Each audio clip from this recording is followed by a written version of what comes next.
Hello student. तर बाळांनो, आज आता आपण नवीन पॉईंट्स या ठिकाणी पाहणार आहोत. पुढचा पॉईंट आहे mathematical operation and error analysis. तर बाळांनो, ज्यावेळेस आपण कोणतेही प्रॅक्टिकल करत असू किंवा आपल्याला ज्यावेळेस आपण मॅथमॅटिकल डाटा आपण त्या ठिकाणी पाहत असू, त्यावेळेस त्या ठिकाणी मॅथमॅटिकल ऑपरेशन्स आपल्याला करावीच लागतात. ओके, ज्यावेळेस आपल्याला मॅथमॅटिकली ज्यावेळेस ऑब्झर्वेशन्स आपण प्रॅक्टिकलची करतो, ओके, आणि त्या प्रॅक्टिकलचं नंतर आपल्याला ज्यावेळेस रिझल्ट किंवा त्याचं आउटपुट ज्यावेळेस द्यायचं असतं, त्यावेळेस आपण त्या ठिकाणी काय करतो, रिडिंग्स आपण घेतलेले असतात. त्या रिडिंग्सचं काय करतो आपण, मॅथमॅटिकल ऑपरेशन्स त्या ठिकाणी करतो आणि त्याच्यामध्ये आपल्याला काय आढळून येतात की एरर त्या ठिकाणी आपल्याला आढळून येतो. म्हणजेच आपण काय करतो, त्या ठिकाणी एररचं ॲनालिसिस करतो. ओके, तेच आता या ठिकाणी आपल्याला पाहिजे mathematical operations and error analysis. म्हणजे ज्यावेळेस आपण एखादं प्रॅक्टिकल कॅरी करतो, केल्यानंतर त्याच्यामध्ये आपल्याला जे ऑब्झर्वेशन्स आपण पाहतो, त्या ऑब्झर्वेशन्स पाहिल्यानंतर त्याच्यामध्ये आपल्याला असा थोडाफार एरर त्या ठिकाणी आपल्याला पाहायला मिळतो. कोणतंही तुम्ही जर एखादं मॅथमॅटिकल ऑपरेशन केलं किंवा ज्यावेळेस तुम्ही प्रॅक्टिकल करताय त्यावेळेस त्या ठिकाणी तुम्हाला एरर हा पाहायला मिळणारच. 100% त्या ठिकाणी तुम्हाला एरर पाहायला मिळणार. मग हा जो एरर आहे, हा एरर पूर्णपणे तुम्हाला काढून टाकता येत नाही. तुम्ही फक्त तो एरर कमी करण्याचा त्या ठिकाणी प्रयत्न करू शकता किंवा तो एरर रिड्यूस करू शकता, पण टोटली तो एरर निग्लेक्ट करू शकत नाही. ओके, ज्यावेळेस तुम्ही मॅथमॅटिकल ऑपरेशन्स करून तो जो एरर आहे तो एरर मिनिमाइज करू शकता, टोटली तो निग्लेक्ट करू शकत नाही. ओके, मग आता पुढचा पॉईंट आपल्याला याच्यामध्ये पाहायचा आहे सायंटिफिक नोटेशन. त्यालाच आपण काय म्हणतो, एक्सपोनेन्शियल नोटेशन. एक्सपोनेन्शियल नोटेशन हे जे सायंटिफिक नोटेशन किंवा एक्सपोनेन्शियल नोटेशन्स आहेत, आता हे तुम्हाला मॅथमॅटिक्समध्ये झालं असेल किंवा फिजिक्समध्ये तुम्हाला झालेलं असेल. ओके, मग याची काय गरज आहे, हे जे सायंटिफिक नोटेशन आपण वापरतो किंवा जे एक्सपोनेन्शियल नोटेशन, आता सुरुवातीला एक्सपोनेन्शियल नोटेशन किंवा जे सायंटिफिक नोटेशन म्हणजे काय ते आपल्याला अगोदर पाहावं लागेल आणि मग त्याचा आपण का वापरतो ते सांगता येईल.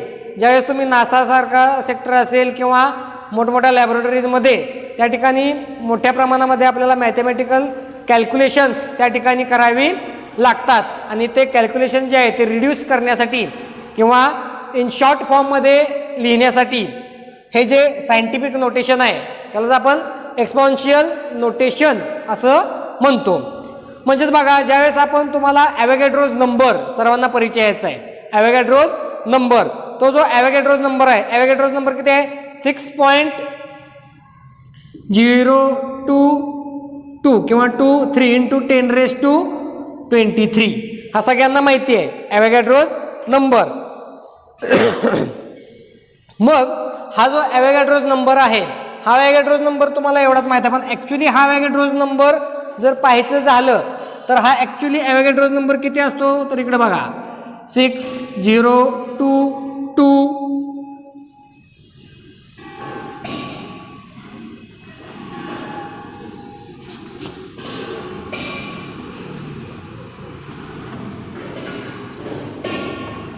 एवढा मोठा तो ॲव्होगॅड्रोज नंबर असतो. 1 2 3 4 5 6 7 8 9 10 11 12 13 14 15 16 17 18 19 20 21 22 23 24 एवढा काय असतो तो ॲव्होगॅड्रोज नंबर त्या ठिकाणी तुमचा आहे. मग हा जो ॲव्होगॅड्रोज नंबर आहे हा आपण काय करतो, एक्सपोनेन्शियल किंवा सायंटिफिक नोटेशनच्या फॉर्ममध्ये काय करतो, तो आपण त्या ठिकाणी रिप्रेझेंट करतो. म्हणजेच काय करतो, रेस टू फॅक्टरमध्ये आपण त्या ठिकाणी लिहितो. म्हणजेच काय करतो, जे झिरो आहेत ते झिरो काय करतो, डिजिटमध्ये आपण घेतो आणि रेस टू फॅक्टरमध्ये त्या ठिकाणी आपण लिहितो. एक्सपोनंट फॉर्ममध्ये आपण त्या ठिकाणी ते काय करतो, रिप्रेझेंट करतो. म्हणजेच हे काय केलं आपण इन शॉर्टमध्ये काय केलं, 6.022 ×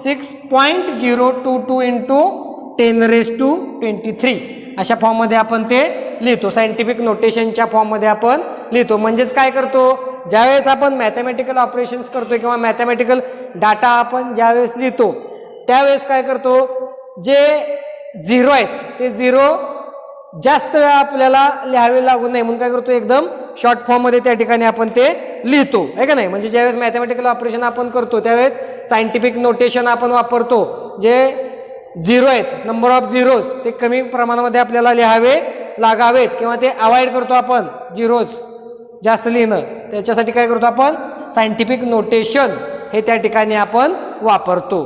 मग सायंटिफिक नोटेशन असंच वापरायचं आहे का, आहे का नाही. त्याला काहीतरी रूल असेल की सायंटिफिक नोटेशन ज्यावेळेस आपण हे डिजिट्स आहेत हे आपण शॉर्ट फॉर्ममध्ये ज्यावेळेस लिहितोय त्यावेळेस त्या ठिकाणी त्याला काहीतरी रूल्स असणार आहे का नाही. मग काय रूल्स असतो, हे ज्यावेळेस आपण लिहितो ते n × 10⁻⁻n या फॉर्ममध्ये आपल्याला ते काय करावे लागतात, नंबर्स त्या ठिकाणी लिहावे लागतात. एक्सपोनेन्शियल नोटेशन किंवा जे सायंटिफिक नोटेशन आहे ते या फॉर्ममध्ये आपण त्या ठिकाणी लिहितो. आता n × 10⁻n म्हणजे काय रे, हा जो n आहे हा n कॅपिटलवाला n, हा कॅपिटलवाला n याची असणारी जी व्हॅल्यू आहे ती व्हॅल्यू किती आली पाहिजे, 1 to 10 या डिजिटमध्ये ती व्हॅल्यू त्या ठिकाणी आपल्याला रिप्रेझेंट करावी लागते. सायंटिफिक नोटेशन ज्यावेळेस आपण लिहितो त्यावेळेस म्हणजे जो डिजिट आहे, म्हणजे आता इथंच बघा हे जे आहे 6022 तुम्ही म्हणणार 60.2 असं काय लिहिलं नाही तर हे किती होतंय 16. ही किती आली पाहिजे व्हॅल्यू, अंडर 10च्या आतमध्ये ती व्हॅल्यू काय झाली पाहिजे, आली पाहिजे. इन बिटवीन 1 to 10 1 ते 10च्या आतच ती व्हॅल्यू असली पाहिजे. आणि तिथं मग आपल्याला काय करावं लागतो, तो डेसिमल पॉईंट्स त्या ठिकाणी द्यावा लागतो. इथं बघा आपण काय केलंय 6 नंतर दिलंय 6, ही काय आहे 10च्या आतमधली डिजिट आहे का नाही. फॉर एक्झाम्पल आणखी आपण जर एखादं एक्झाम्पल घ्यायचं म्हटलं,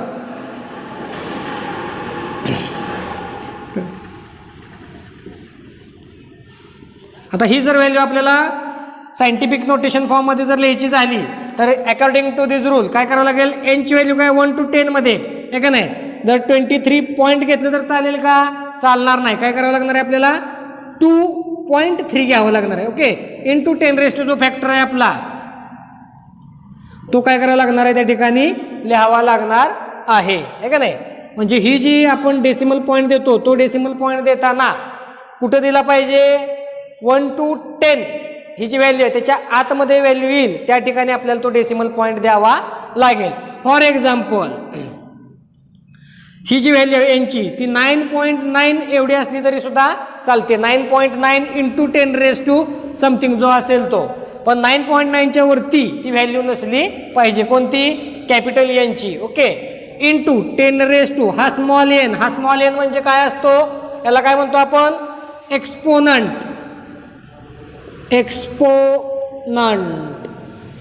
हा जो स्मॉल एन आहे हा काय म्हणतो आपण त्याला एक्सपोनंट. आणि तो एक्सपोनंट म्हणजेच काय रिप्रेझेंट करतो, नंबर ऑफ झिरोज त्या ठिकाणी काय करतो तो रिप्रेझेंट त्या ठिकाणी करतो. स्मॉल एन हा काय रिप्रेझेंट करतोय, नंबर ऑफ झिरोज. किती नंबर ऑफ झिरोज त्याच्या पुढे आहेत ते काय रिप्रेझेंट करतं, हा स्मॉल एन हा काय करतो रिप्रेझेंट करतो.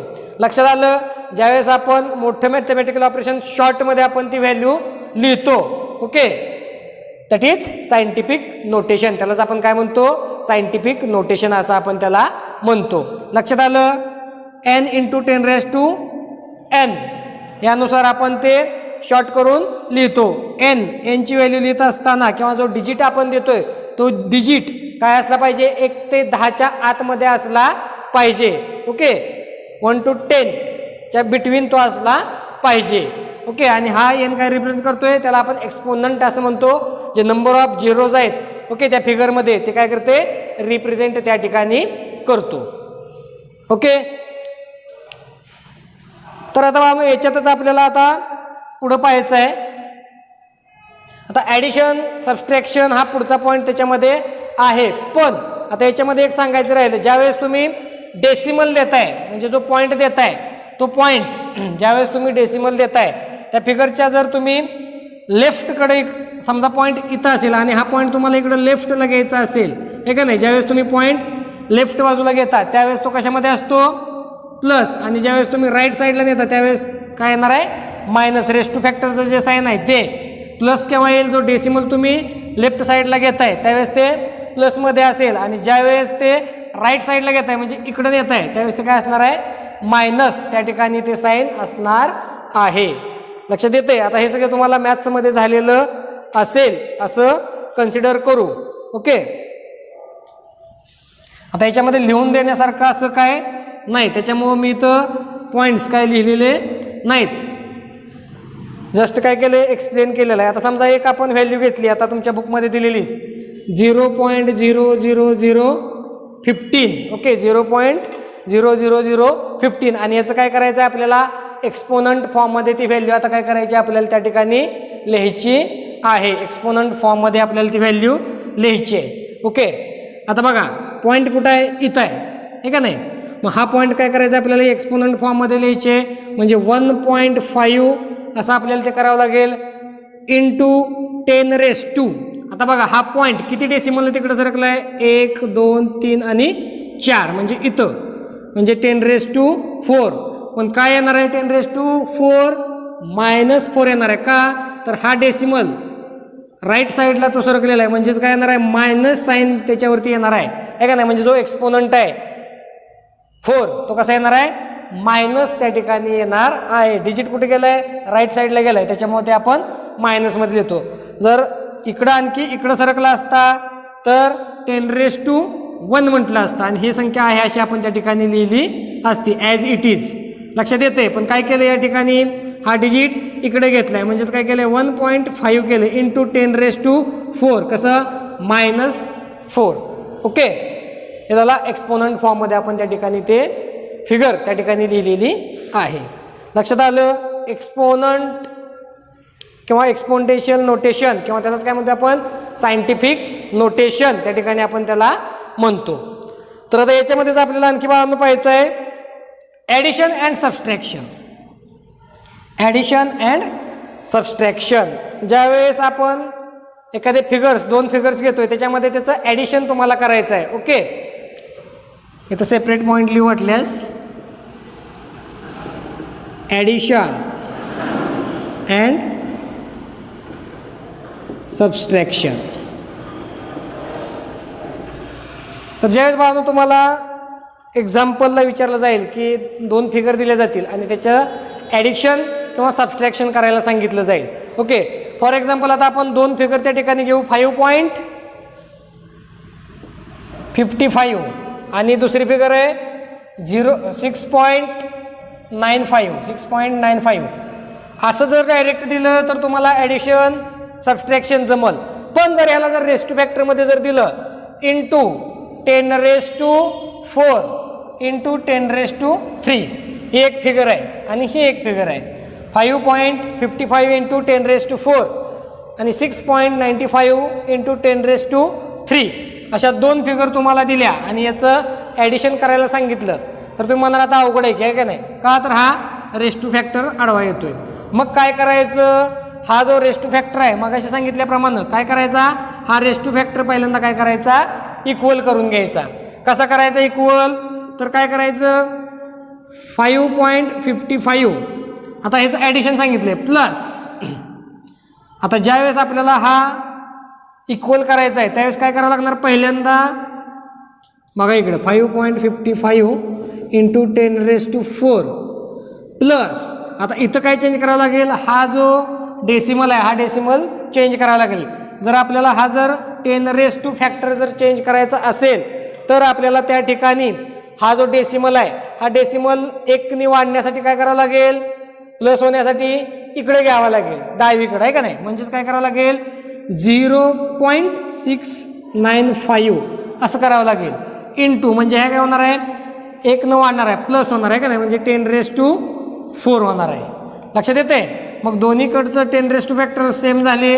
आता काय बेरीज करायला अडचण नाही. 5.55 प्लस 0.695 इंटू, आता हा दोन्हीचा रेस्ट फॅक्टर सेम आहे म्हणून 10⁻4, आणि जर याची तुम्ही जर बेरीज केली तर ती किती येते, साधारण 6.245 इंटू 10⁻4.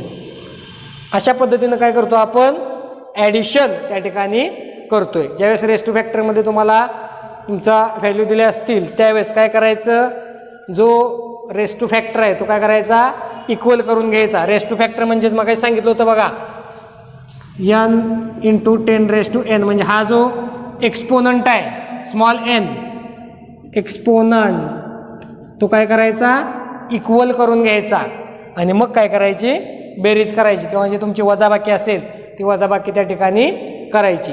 आता हे जर एक्झाम्पल्स तुम्हाला लिहून घ्यायचं असेल लिहून घेऊ शकता. ओके, नसेल तर तुमच्या टेक्स्टबुकमध्ये ते एक्झाम्पल दिलेलं आहे.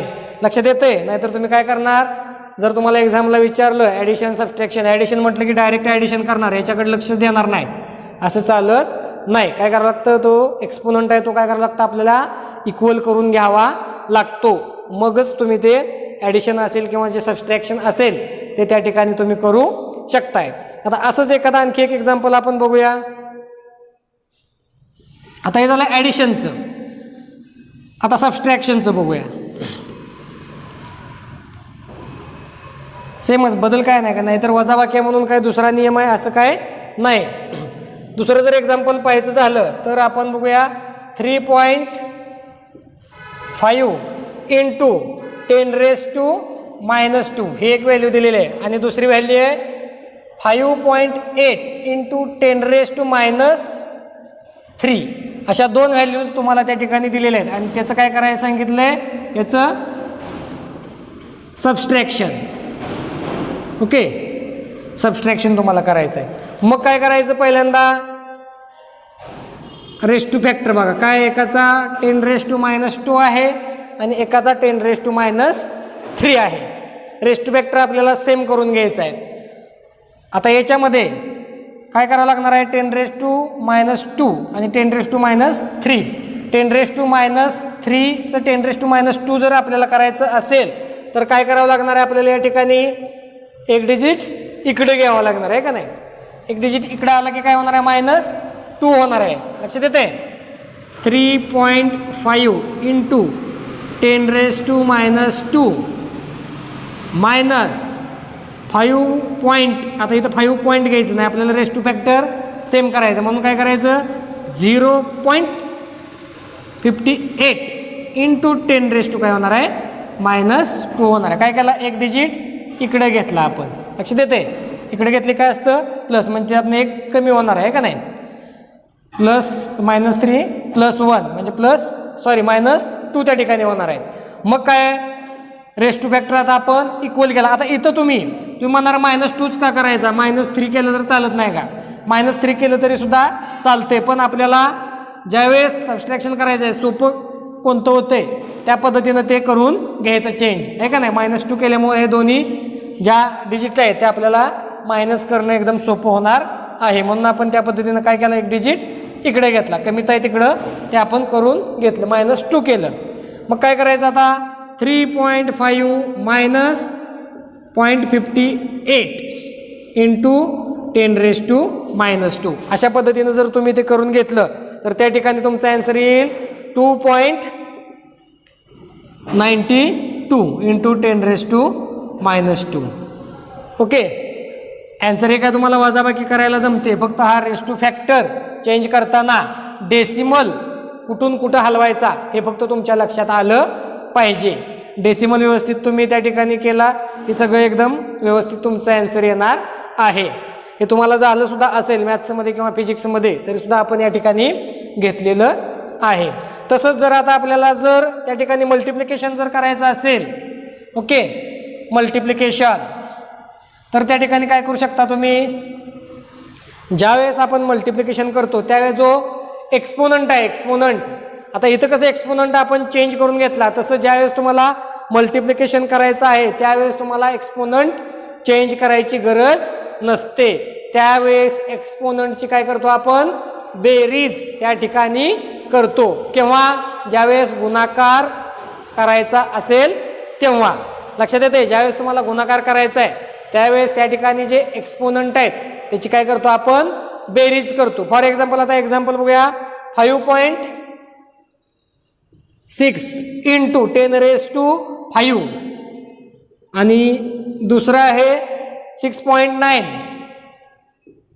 इंटू 10⁻8. आता असे दोन काय दिलेले आहेत त्या ठिकाणी तुम्हाला फिगर्स त्या ठिकाणी दिलेल्या आहेत. मग याचं तुम्हाला काय करायला सांगितलं आहे, मल्टिप्लिकेशन करायचं आहे आपल्याला या ठिकाणी. काय करणार मग तुम्ही, करायचं मल्टिप्लिकेशन 5.6 इंटू 6.9 इंटू 10⁵ प्लस 8 असं करायचं. काय केलं, हे जे एक्सपोनंट आहेत याचं काय केले आपण या ठिकाणी बेरीज करतोय. मग 5.6 इंटू 6.9 इंटू 10⁵ किती येते ते, 8 आणि 5 13 13 त्या ठिकाणी येते. आणि त्याचा जर तुम्ही गुणाकार केला तर तो गुणाकार किती येणार आहे, 3.864 इंटू 10⁻13 असा काहीतरी त्याचा गुणाकार त्या ठिकाणी येईल. ओके, हे झालं मल्टिप्लिकेशन. ज्यावेळेस तुम्हाला मल्टिप्लाय करायला सांगितलं जाईल त्यावेळेस अशा पद्धतीनं ते मल्टिप्लिकेशन करून घ्यायचं. लक्षात आलं. आता या ठिकाणी आपण mathematical operations and error analysis हा पॉईंट पाहिला. त्याच्यानंतर आपण सायंटिफिक नोटिफिकेशन किंवा सायंटिफिक नोटेशन किंवा त्यालाच आपण काय म्हणतो एक्सपाउंडेशियल नोटेशन कसे लिहायचे, का लिहायचे ते आपण पाहिलं. त्याचं असणारं ॲडिशन, सबस्ट्रॅक्शन, मल्टिप्लिकेशन या गोष्टी आपण या ठिकाणी पाहिलेल्या आहेत. आता नेक्स्ट पॉईंट आपल्याला पाहायचा आहे प्रिसिजन अँड ॲक्युरसी मेजरमेंट. आता हा नेक्स्ट पॉईंट आपण बघूया. आता हे एक्झाम्पल लिहून घ्यायचं असेल तर स्क्रीनशॉट घ्या, आपण ते बघूया.